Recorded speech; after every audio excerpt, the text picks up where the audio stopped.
Noi siamo sardi, noi siamo spagnoli, africani, fenici e cartaginesi, romani, arabi, pisani, bizantini, piemontesi. Mille popoli nel sangue, una sola voce nel cuore. Siamo passi antichi sulle strade del tempo, nuraghe che veglia l'aurora. Mari forti segnati dal sale, occhi scuri che conoscono la distanza. Abbiamo imparato il silenzio, abbiamo imparato a restare inermi davanti al mare, ma mai davanti alla storia.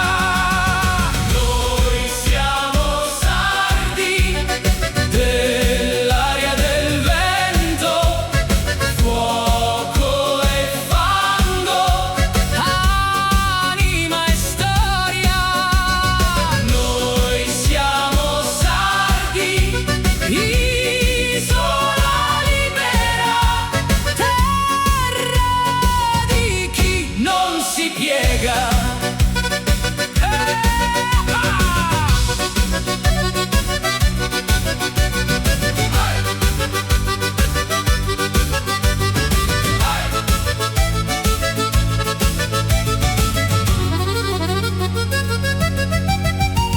Siamo ginestre d'oro giallo che spiombano sui sentieri rocciosi come grandi lampade accese nelle notti senza nome. Siamo la solitudine selvaggia, il silenzio immenso e profondo, lo splendore del cielo spalancato, il bianco fiore del cisto al mattino.